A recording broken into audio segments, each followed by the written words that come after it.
Unajua watu wengi sana huwa wanapata virusi vya ukimwi kutoka kwa maeksi zao, kwa maeksi zao, kwa sababu unajua ni ngumu sana kumpima ex boyfriend au ex girlfriend, kumpima kama mwanzo mlipima. Yaani hiyo akilini ni kitu ambacho kama vile kama shetani huwa anapita anawasalimia, kwa sababu mtu utakuta mmeachana labda miezi mitatu, miezi minne, miezi mitano, umemwacha, lakini baadaye mnakutana kama kupasha kiporo au mnarudiana na nini, lakini bado mnaendelea bila kupima, kwa sababu kitu nachojua ni kwamba watu wengi wanakuwa wana depression.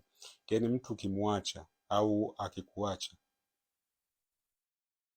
kutuliza, wachache sana ambao wanakimbilia upande wa Mwenyezi Mungu kwamba labda asali afanye nini, atafute wana saikolojia.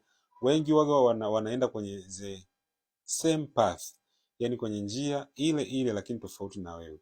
Kwa utakuta mtu ameenda kutafuta kipozeo, kaenda kwa fulani, utakuta alikuwa na mpango wa kuwa na jamaa fulani, ghafla yule jamaa ametafutwa, anaenda kule analala naye, anafanya hivyo, atalala na huyo, atalala na huyo. Sasa wewe baadaye hasira labda zimeisha, unataka umrudie na nini, kumbe kule tayari amepata virusi vya ukimwi. Kwa hiyo utaishi naye tena, utapata. Umeona? Kwa hiyo huwa ni vizuri sana kama mtu umeachana na mtu, kupima huwa ni muhimu kabla mjarudiana. Sawa, sasa changamoto itakuja pale ambapo mmerudiana ndani ya muda mfupi. Yaani umeachana naye leo, kaenda kakutana na mtu wiki hii ambao umeachana naye amepata virusi vya ukimwi, karudi kwako mkaenda kupima. Havitaonekana mpaka ipite mwezi mpaka miezi mitatu hivi. Kwa hiyo nachotaka kusema nini? Kumlinda mtu ambaye upo naye huwa ni muhimu sana kuliko kumwacha aende kwa muda.